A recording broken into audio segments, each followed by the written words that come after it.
What's up, everyone? Welcome back to another episode of Success After Trauma, where we bring on guests that have their own story, their own journeys, and they discuss what it was like in the beginning for them, the challenges they faced, and how they overcame those, what their personal journey was, and then how they're serving back today, what those modalities are, and how they're called to serve and to help others. And today we have a really special guest, Dr. Marcia. She is a counselor and a healer. Dr. Marcia is a heart healer and is in spiritual empowerment, a counselor, minister, a best-selling author, a public speaker, and a clear. Marcia, would you say is that a clairaudient? Clairaudient? Thank you, Marcia. Forgive me. You're going to have to tell us what that is in a minute. Let me finish your intro. Forgive me. Clairaudient angel communicator specializing in helping people heal their relationships with themselves. By healing the heart of all past pain and trauma, you'll be able to establish and maintain healthy relationships with yourself and all others so you can live a successful life. Her unique heart-centered energetic healing approach, the angel heart healing technique, enables you to build the perfect relationship with yourself and helps answer the questions: who am I? Why am I here? And where am I going?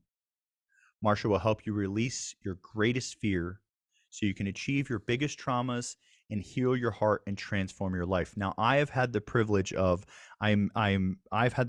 spending the last maybe 10, 15 minutes connecting with Marcia. You guys are about to get to connect with her. I am just beyond excited for this episode. It is very clear to me here in a moment, you're going to get to hear Dr. Marcia speak. It is very clear the work, the energy, the effort, the time that she has invested on her personal journey.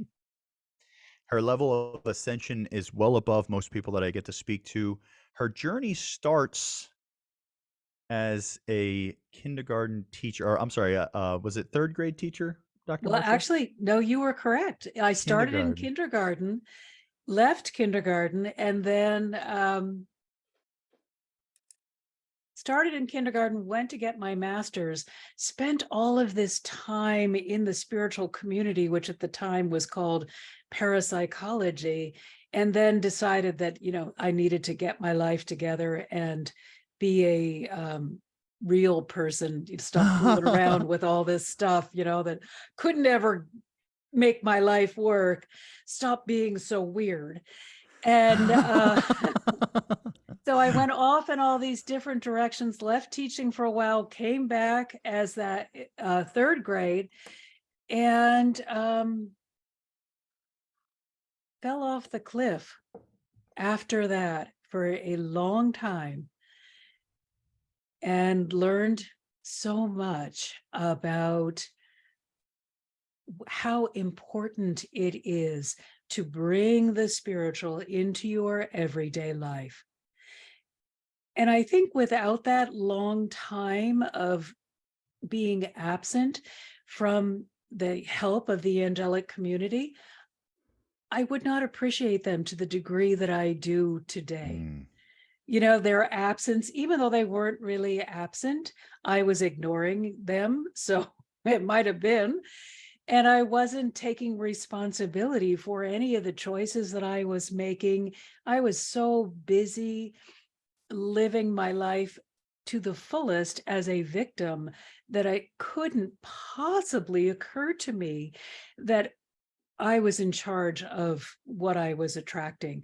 And I remember I had just started back on this journey, taken a couple of classes, just baby steps, back into the idea of this whole spiritual world.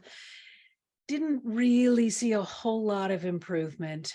At the time, so financially bankrupt that I could not afford any courses, or everything was just hit or miss. Every once in a while I could gather together $60 maybe to take something.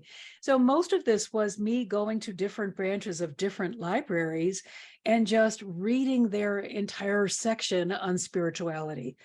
And one of the times I got a book out written by Abraham Hicks. Mm. And the first page said, "You are where you are because of the choices that you've made." It's like, well, this is obviously a lie. That book went back to the library really fast. Yeah. You're like, what is she talking about? She doesn't She doesn't know. know anything. Oh, what kind of craziness is this? It was probably 6 months before it kept, that idea kept running around in the back of my, huh. 6 months before I was willing to pick that book up again. And then probably another 5 years before I had grown enough to grow beyond the consequences that I had already created Mm. with my horrible choices that were leading up to this moment. So I think the one thing that I want people to know is don't get discouraged. It's a Mm. journey. It's not, oh, magic tomorrow. Anybody that tells you it's magic tomorrow, A, is not telling the truth, and B, probably doesn't know what they're talking about. There is a natural order to things that we are never going to be able to correct. It is a divine order, it's law, and we can't correct it. We just can learn it and go with it. And one of that is that every action has a consequence, and we can minimize the consequence, but usually we're too far down that road so that even when we turn the train around, we got a bit of a wreck to deal with. So Mhm. don't get discouraged if, as you are in the awakening process, you're still feeling as though you're really getting broadsided with a lot of stuff that shouldn't be there anymore. That's powerful. That's a And powerful message. Go ahead. just so important to recognize, first of all, the challenge does bring growth. And the challenge is giving you an opportunity to put your new skills to use. So, let's say I'm running down the highway of I'll never have enough money. And Mm. I am like, there are 10 stops on this highway, and I can get off at any one of those stops, but I'm at stop number 9. Well, I've put a lot of effort and a lot of time into believing that no matter how much money I generate, it will never be enough. I can then not be surprised when I get an unexpected bill or car repair or something, some unexpected expense. Instead, I've got to say, oh, what am I holding on to? What is my subconscious thought around this? Now, a lot of people will say, okay, well, how do you know the subconscious? Well, in heart healing, we work primarily with the heart that rules the subconscious, because the heart's job is protect, guide, support, put you in a position where you can have a good life. But I've already had a lot of encounters with not enough money, and I've been embarrassed, or I've been shamed, or I felt bad, or whatever. And so I'm really loving this ride down not enough money highway. And I've got in my heart all these protective responses to what's going to happen when I don't have enough money, because the heart is saying, oh, that doesn't feel nice at all. We don't want to re-experience that. So let's just package this and we'll store it over here in the subconscious. So when you come up against this again, you'll know to either lash out in anger, Mhm. run away in shame, or you'll do something protective so you don't have to encounter this Mhm. thing that was so painful. So, what we need to do instead is watch the way we react to certain triggers or certain stimuli, and try to be so aligned with ourselves, so in this moment, that we, instead of reacting knee jerk, oh yeah, I'm going to be embarrassed again, we take that moment, take a breath. And I think it's really important. It's such an easy tool to use. When you inhale completely and you really fill your lungs, it sends a signal of well-being throughout your body. Mm. So I always advise at least 3 deep breaths, really cleansing and clearing that whole energetic field so that you can be present and stop the knee-jerk reaction and say, wait, what do I want to do? Well, I don't want to Mm. give any more attention or energy to I won't have enough. So what can I do instead? And when you start asking yourself, what can I do instead? You begin turning your car around. You suddenly can get off exit number 9 and start making your way down prosperity highway. Mm. But it doesn't mean you're going to be a millionaire tomorrow. Oh. I know, I know. What? Darn it, I got sold a bill of goods. It just means you are going to start feeling better about you. You might not feel better about your circumstances. You still may not have enough money during your pay period, but you're going to start feeling better about you and your ability to address the fact that there isn't enough money. You will get more clarity. You will tap into, hey, I could go to a food bank, or I could do this other job, or you'll start having options where before you were just a victim, and a victim can't be a victor. You got to give Mm. up the victim mindset before you can get into victory mode and receiving. That's powerful. I want to. I was speaking with a friend. It was literally yesterday. To call me, and he was going through a mental time, and I helped him. Asked him some questions just to put his mindset on the desired future. So he starts aligning. Yeah, I want this. I want this. I'd have my farm and ask him some questions. What color boots you're wearing? Where's the fire pit? And he says, yeah, I wish I could do that. And I said, well, hold on, hold on, hold on. I said, well, you have to actually believe that you could be worthy of it. I mean, you do you believe, and so I started talking about it. He says, yeah, actually, yeah. He said, you know what? And he says, is a buddy of mine, he says, you know what? He says, Greg, he says, I started making barbecue sauce. He said, as I'm partner with a bottling company, and they have these partnerships with these grocery stores. And he said, I still have to build the relationship, but I'll be able to lean into the relationships that they have to get in these grocery store. And I said to him, I said, do you realize how, as soon as like you were defeated, as soon as we saw a desired result and aligned with worthiness, I said, by evidence, I didn't ask you any more questions, and you started spitting out how you could get there. Absolutely. And one thing that I want people to recognize is the power of the heart. We get a little confused because the ego heart is filled with all the pain, all the ways people did you wrong, or how self-important you are, and all this nonsense. And it's really just throw that all away. Just wash this clean.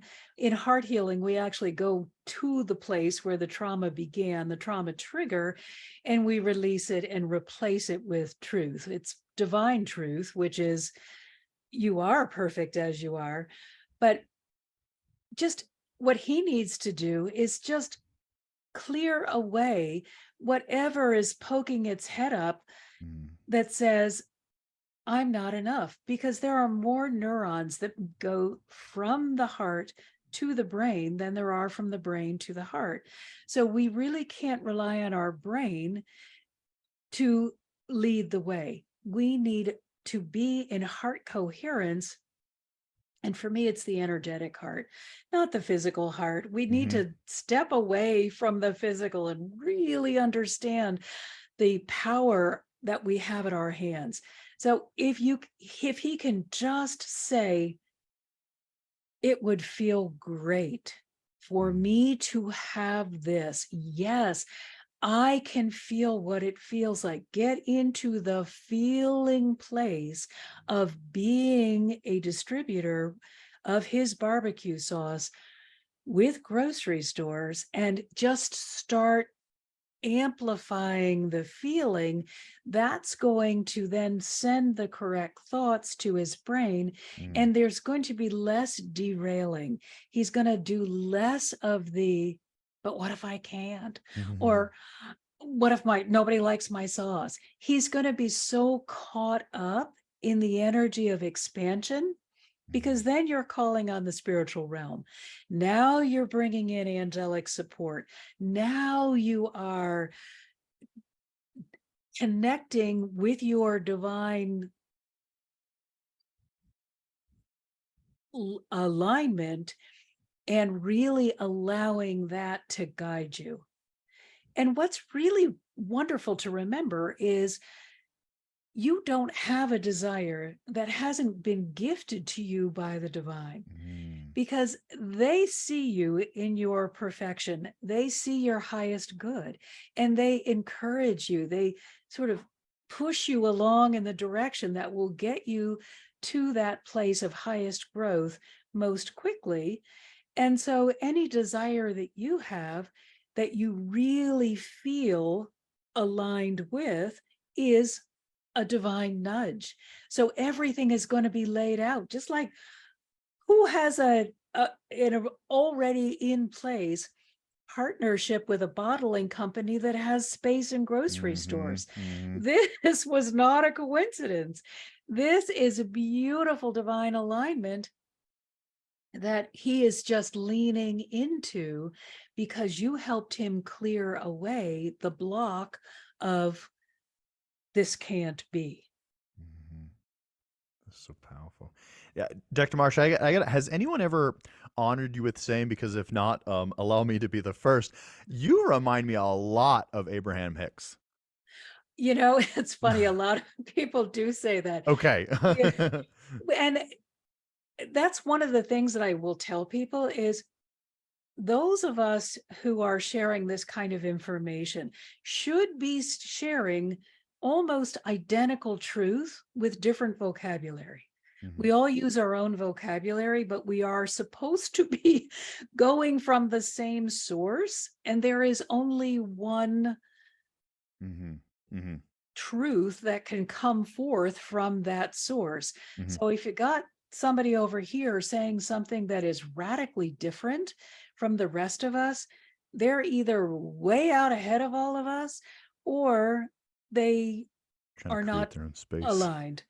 And the fact that, most of us are saying the same thing should indicate that they're probably not sharing, they're sharing an ego truth, but they sidestepped their divine connection. Mm. Will you share a little bit, at whatever level you would like to share with us around, so your connection with the divine, your connection in spirituality. So you were, I'm gonna, I'll project it as maybe you had a gift. Some people are a little bit more clear with it earlier on. Some people, you had some form of connection with it. Um, you got away from it because you wanted to go get a real job and stop being weird. And then,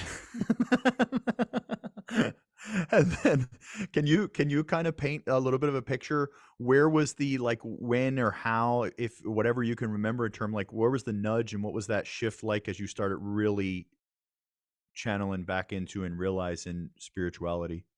Well, it's interesting because there were so many, and each one of them brought me closer to the place where this became my life, instead of just something I dipped into every once in a while.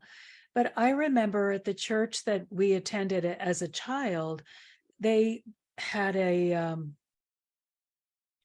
not confirmation, but I don't know the right word. It's gone out of my head. Anyway, it was joining the church when you were like 12, 13, 14, somewhere right around there. And we had to go to these church classes with the minister.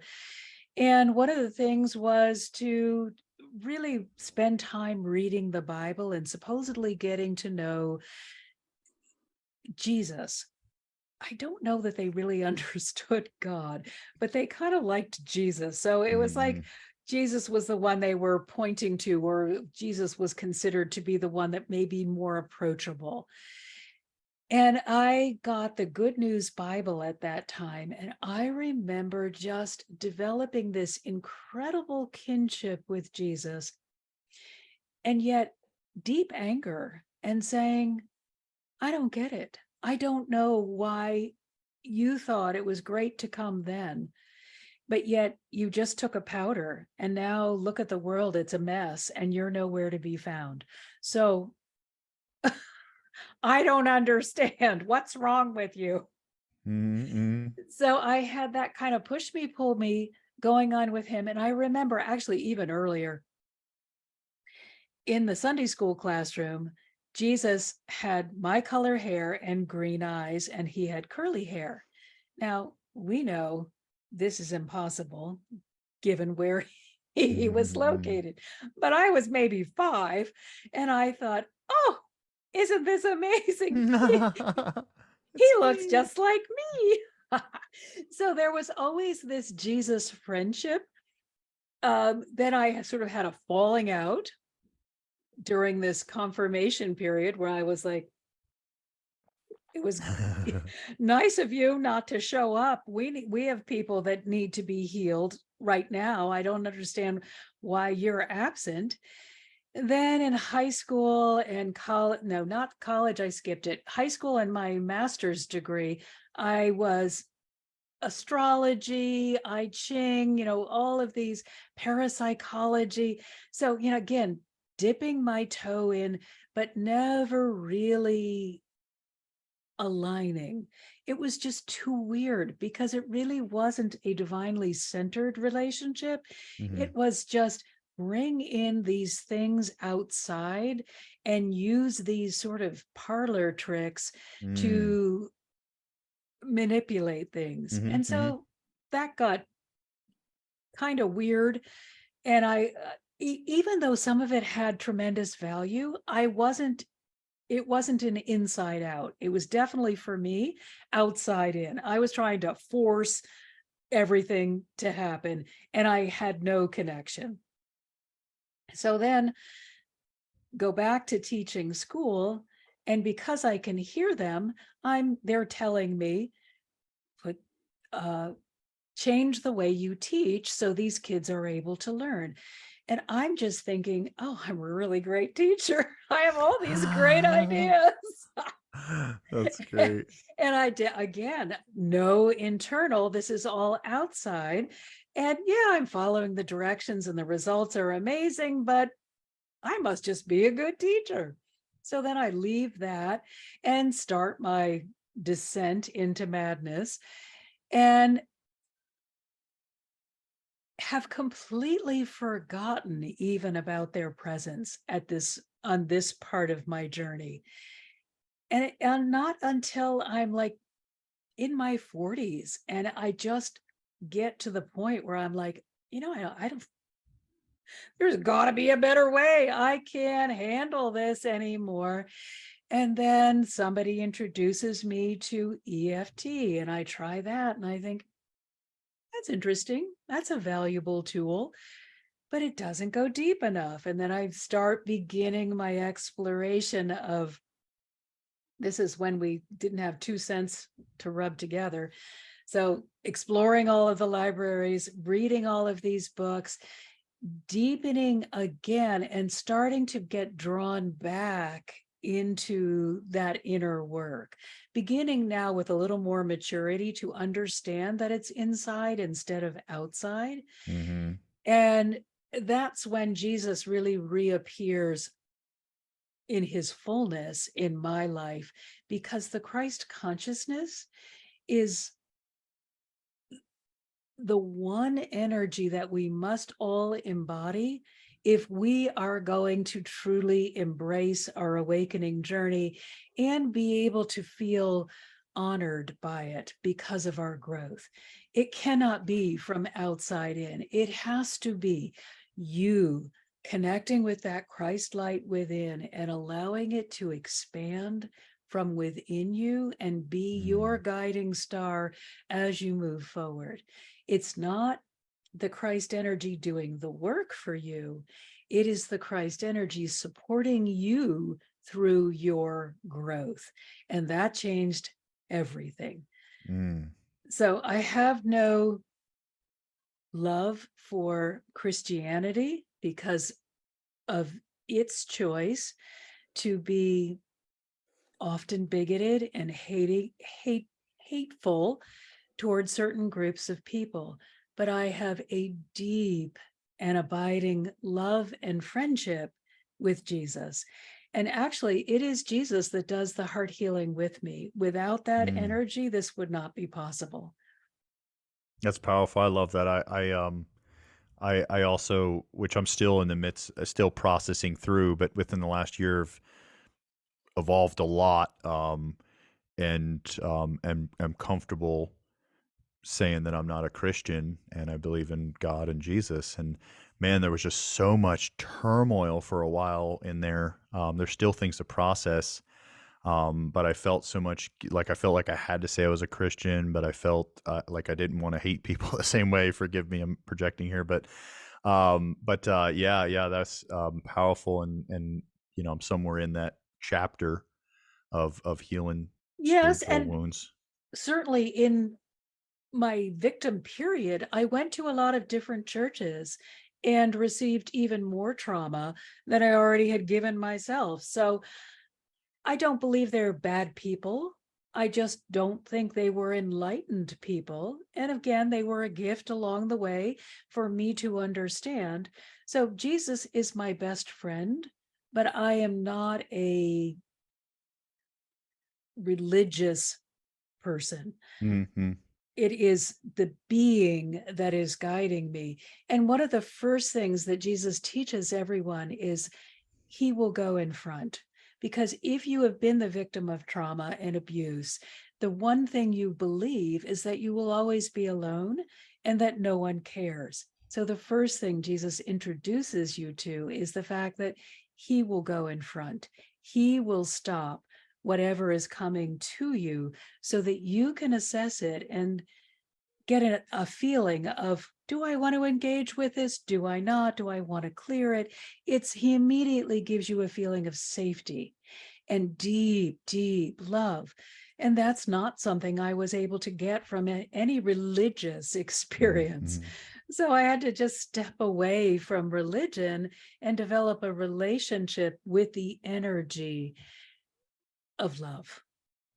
It's powerful, and yeah, yeah, yeah. I definitely respect everyone that's listening, and of all religions. For me, I respect and want you to be protected in your space. But yeah, it was very powerful, me stepping away from religion. I heard someone say one time, which was powerful, and this was recently within the last year. Um, Someone had made a post or something, and they said, what's one of the worst things, or what's the worst things we've humans have created?" And someone responded and said, "Religion." And then someone responded and they said, "Well, you better be living right or you're going to hell."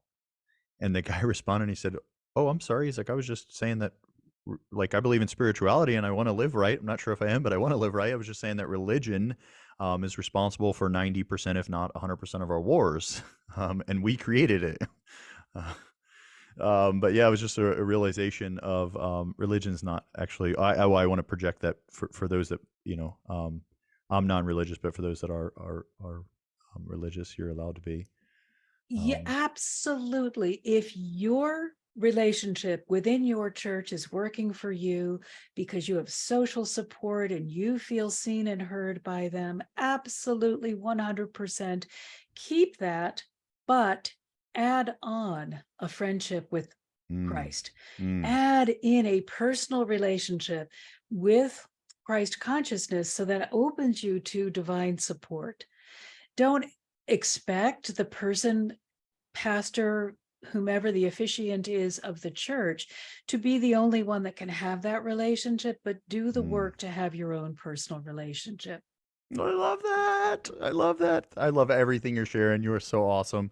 Okay, can we tap back into earlier and remove some of my ignorance? Would you share with all of us, for everyone else that was in the same boat that I was in, but definitely for myself, clairaudient? Oh, I can hear them. But them meaning any of the beings in the energetic realm. And I would imagine that more people can hear them than recognize it, because it is Mm. not a booming voice that is different from your own. It is your voice. It's just a very wise version of yourself. So when I thought I was such a great teacher because I suddenly had these Mhm. incredible ideas that would absolutely change the way children were able to learn, uh, ego check, sorry. I was getting divine downloads, boy. I could not have thought of that. And no, I was never taught that in school. Nobody had ever shared that with me. And to think of it at a time when I was under pressure, not happening. That was a divine download. I just wasn't paying attention to them at that time. So I didn't honor them the way I do now. That's powerful. I love it. What would you say? I'd love to hear any words that you'll share in relation to um, how do you how do you or do you relate pride and ego? Not sure I understand the question. Yeah, fair enough, fair enough. Do you and so I'll offer it. Pain. Um, so I am on a journey of stepping away from ego. And when I say on a journey, I'm like, here's ego, and then like here's 1 inch outside of it, and I maybe got there. Okay, but I tell like I believe in removing ego. I see the value in. Let me say that I see the value in removing ego, and then I also suggest, or I currently have this thought pattern, and I'd love to hear your energy on. I think pride is important in the sense that, or has a piece of importance in the sense that people say, "Well, I don't have no ego, I don't have no pride." Well, if you don't have pride, we can't do business because you'll send anything out. Heck yeah. Always, always, always. I tell everyone, I am so proud of you. Do you see how far you've come? Be so proud of this. This is amazing. This is hard work. Be proud of the fact that you took one baby step away from victimization, one Mm, baby step away from believing you're not enough. Yes, be proud. Otherwise, you're going to give up. The journey isn't 5 minutes, it's thousands of years. mhm, You better mhm, be mhm. proud of how you are doing, because it gives you the fuel that you need, the motivation that you need to keep going. Thank you. We must acknowledge every success, no matter how small. And you do want to have around you, if possible, uplifting, inspirational, motivational people that will support you. Oh my gosh, you did that? That's amazing. Instead of, "Ugh, that's the best you can do." Or, "Oh, I did so much better than that." Mm, Come on. You know what? We were all in the darkest dark. mm. And why do we now need to dishonor somebody who is finally finding their way out? If you're in the light and you see that someone else is just even looking in the direction of the light, encourage them. Tell them how amazing they are for having the courage to look away from what they see physically into a hoped for but not yet realized experience that they would like to have. It is so difficult to take that first step, because unless you are really unusual, you don't have anybody around you that thinks this is a good idea. You don't have Mm-hmm. anyone around you that's supporting you and taking this journey. You don't have anyone around you that believes in you. And if anything, you probably have a lot of naysayers that are telling you how stupid you are for all the bad decisions you've made up until this point. So the first minute somebody is looking toward the light, you got to be there telling them how amazing they are, courageous, and really powerful for being willing to look at another possibility. Mm. Would you be willing to share s- for myself and then for others, what words are you willing to share around balance and pride and ego? And when I say balance, to paint a little bit more of a picture, um, we start collecting some in the beginning. You know, we don't even think it's possible. We start believing it's possible. We start taking the journey. We start collecting some wins. We give ourselves, we're proud of ourselves. We collect a few wins, and then after a few wins and a couple pieces of pride, then we're like, well, look at us go. What would you share around the balance of the two? What could you share with us? I would say, let it be. Be excited and delighted in your progress. Be proud of yourself. Expect that in the beginning of the journey, the ego is going to try to take all the credit. But if you keep going, you're naturally going to rise above the ego. So just let it be your friend. Let it motivate you. Let it tell you, hey, you're amazing. That is so much better than you saying, I'm so worthless that I can't even get out of bed in the morning. Use the ego to help you begin the journey and Mm, understand that everything falls away that's not for your highest good naturally. We don't have to get out the meat cleaver and chop away at mm, everything. It can be a much more gentle, self-honoring process. And when we do allow it to be self-honoring, it can be much more enjoyable.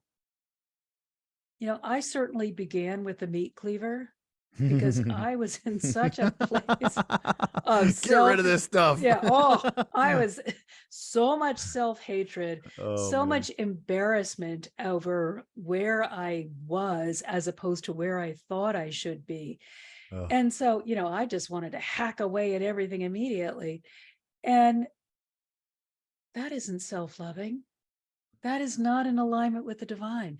That is not opening your heart to the Christ consciousness and letting your being be flooded with this Mm, understanding of who you really are.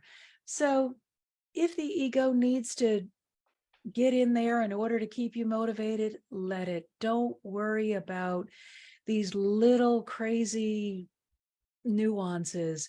As you grow, there's just no room for it, and it just kind of fades away. It doesn't occur anymore. I mean, my whole conversation now is usually, "Oh, thank you, angels." It doesn't occur to me that I could do this without them because we're now a mm, unit, and they're wonderfully hilarious. They love life, they love helping, but they enjoy themselves. So they are not really, they're jokesters, but not in a mean way. They don't play practical jokes, but they love to make things happen at specific times that will get people laughing or prove that they're there or uplift you in some way. And I know I couldn't do it. It just mhm. happened at dinner the other night. I was making fun of my son for something because we were joking about something and I was just pulling his leg. And while I'm in the middle of this, the other person at dinner's phone starts ringing, but they have it set to quack. So it starts quacking. So it makes it. So, I mean, he knew I was joking. The angels knew I was joking right when I was just, really giving him a hard time. It starts quacking. I'm like, okay, angels, that's hilarious. And he's like, oh my God, she just lives this way. They're always here. And they are. They're always with me, with you, with all of us, trying to make our lives more enjoyable, more lighthearted, more synchronistic, more fun. Mm-hmm. Mm-hmm. I love it. I love everything you've shared. That go ahead. Well, I was just going to say they're the most fun when you're with somebody that doesn't believe in them. And this happened. My daughter was dating somebody who was like, oh, she's kind of weird. I was like, I just love my angels. And my daughter was a biology major in college, and she wanted to go to the aquarium, and the aquarium near us has rescue fish. So we're driving down and I'm talking about the angels, and I could just feel this other person like, oh my God, here she goes again. Let's I didn't like this person that much. So I made it even worse by talking more about them. But we get to the place, and very clearly they said, don't take your purse. I said, oh, great idea. I don't want to carry around my purse. Well, I said, oh, the angels just told me not to take my purse, but they said to take my license and a credit card. So I've got my phone and license and credit card. And they also said, oh, and make sure you lock the door. Okay, lock the door. So we go and we're paying, and first thing they say, does someone here have a California ID? I said, oh, look at that. They've asked me for a California ID so we can get the state discount. Huh, wouldn't you know? So then we're having a lovely time. And it's like halfway through, and all of a sudden I'm like, uh-oh. I turned to my daughter, do you have my car keys? She's like, no. I'm like, oh, I don't have them. Look at him. Do you have my car keys? No. Okay. I locked my keys in the car, because what was the one thing they didn't tell me to bring? Bring your license, bring your credit card, lock the car. I'm like, angels. They said, oh, don't worry. We've got this handled. Like, okay. So we go through the rest of the day, and it's closing time. As we're leaving, my daughter says, oh, there's the information booth. Why don't we check in there and see if somebody can help us get the car open so you can get your keys? Oh, great idea. Okay. So we have in the front of the line a woman who probably hasn't had a conversation with another human being in at least 50 years. So we're waiting and waiting and waiting. And then next in line, there's a woman with two little boys. One of them clearly hasn't gotten enough exercise. So he's all over the place. So we get rid of long-winded woman. Then woman with her two children comes, and she can only say one word before having to go run and get the child that is running away somewhere. So it's taking this really long time. I'm thinking, oh gosh, nothing's going to be open by the time I get to this. I really hope this works. So I get to him, and he said, oh, don't you worry about it. Let me just call right over there to security. You're not the first person that this has happened to. I'm like, oh, angels, thank you. You always answer my prayers. So he picks up the phone, says a few words, gets this not good look on his face, and hangs up the phone. I'm like, uh-oh, angels, what happened? I thought this was all settled. And then he's like, oh no, security has informed me because of insurance regulations, we can't touch anybody else's possession. So I'm like, well, I'm going to be there giving you permission. No, we can't do it. Okay, so let's find a locksmith. I'm counting up how much this is going to cost me. I'm thinking, okay, I will remember my keys next time. So the angels start telling jokes as we are going to the elevator. And of course, I'm sharing with them. So I'm having a delightful time. We get in the elevator and go upstairs and realize as we get off, oh, we never stopped at the booth to see if they know of a locksmith or somebody that they use regularly. But I do notice that at this particular, as we get off to pay, there's somebody there working on the thing, working on the ticket receiver. So I say to him, oh gosh, I'm just sorry to bother you, but I've locked my keys in the car. Do you happen to know anybody that is a locksmith, or do you have somebody's number on call that you trust? And he says, oh gosh, that's a bummer, isn't it? Yeah, yeah, yeah. The whole thing. I said, well, why don't you call AAA? I said, you know what? I've been meaning to get AAA and I don't have it. And he gets this kind of weird, far away look on his face. And then he reaches in his pocket and pulls out his wallet and he says, I have AAA, and hands me the card. 15 minutes later, we're in the car driving home. I'm like, thank you, angels. They, That's beautiful. but they did all of that to prove to this non-believer that they are completely loving, caring beings that just want your life to be a wonderful joyride. But we've got to give them permission. We've got Mhm. to invite them in. We've got to accept the help. They will not do it for us. The divine won't do anything for us either, because we have free will. Mhm. So they won't overstep. Otherwise, it would just be like we're all puppets on a string. Mhm. Mhm. And, what's the point of coming here if God's just going to move your arms and legs? So there's so much available to us, but we must remember to ask and then be open to receive. Mm. And the more that you have cleared this pain and trauma that you're holding here, the more you've cleared away the hate, the regret, the negativity, the ways in which your life didn't go the way you wanted it to, the more you can receive help and guidance from them. It's powerful. It's powerful, and they're always It's there for you. Go ahead. Oh my gosh, always there for you. There's just never a minute that you are alone. And pretty much, that is their whole theme, is to remind us that we're not alone. No matter what we believe, we are not alone. Mm. That is so powerful. Dr. Marsha, I appreciate getting to have you on and have you share your energy. I appreciate the I appreciate what you have invested in your journey to be able to share back with us.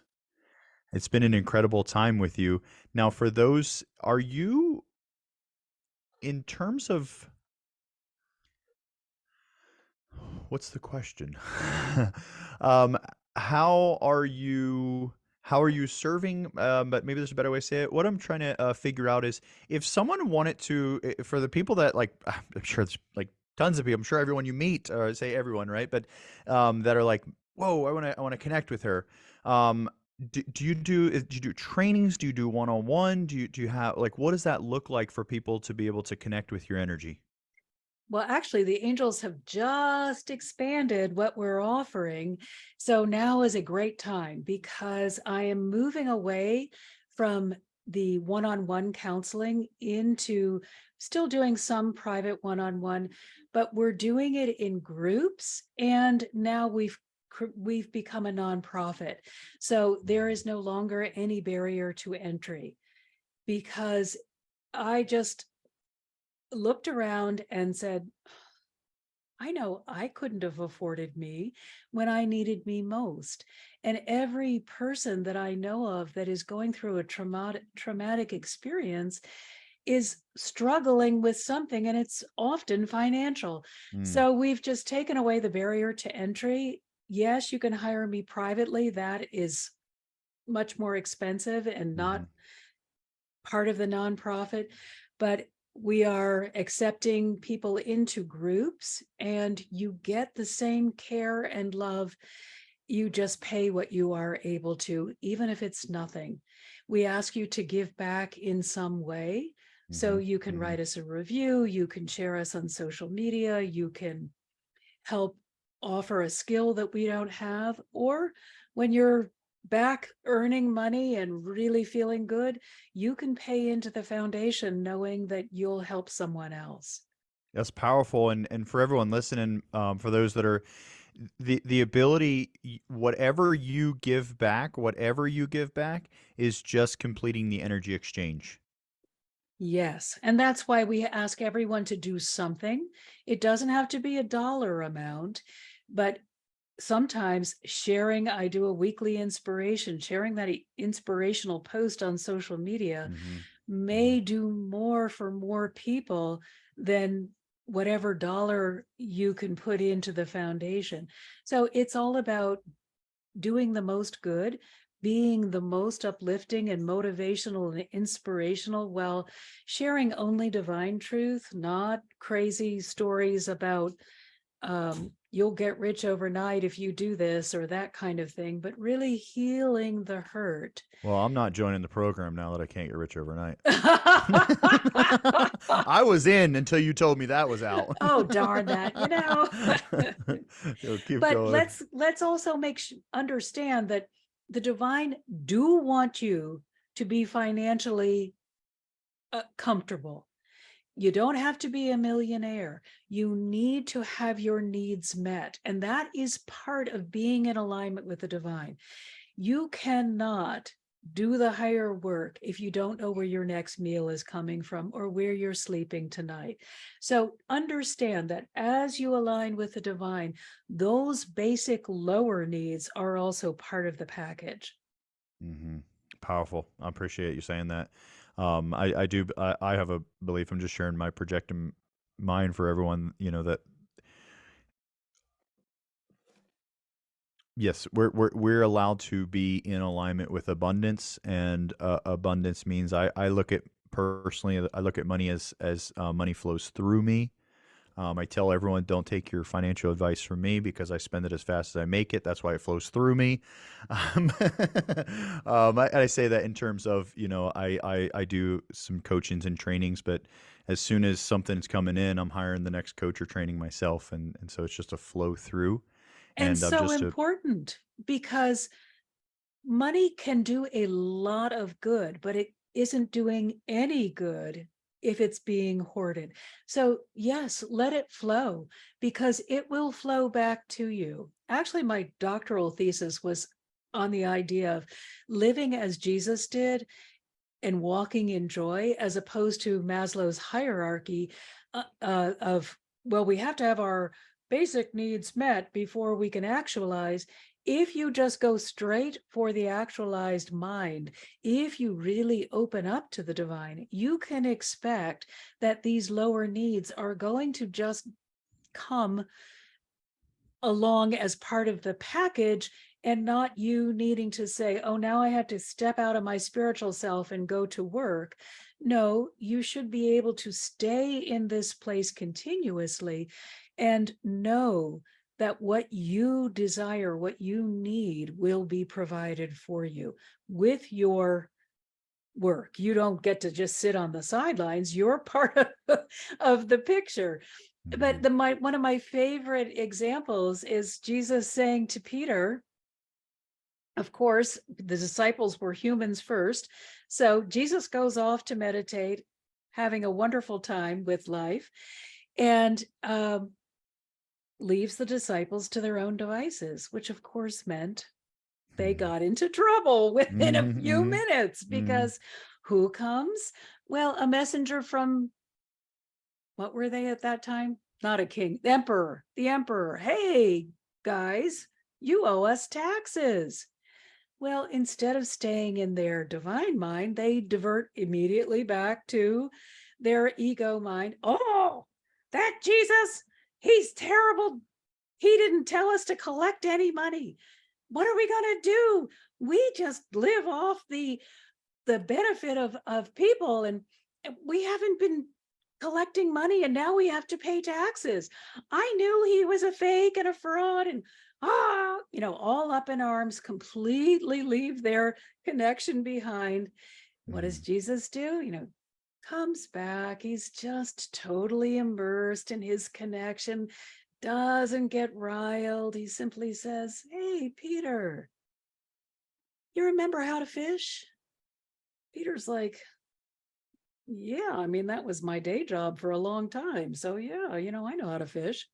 "Well, just when you have a minute, go over and put your line in the water over there and pull up a fish." Peter's like, "Okay, you know what? We owe taxes. We're going to go to jail. We could be in jail for a really long time because we don't have any money, and you want me to fish. Okay, well, at least we'll eat a nice last meal."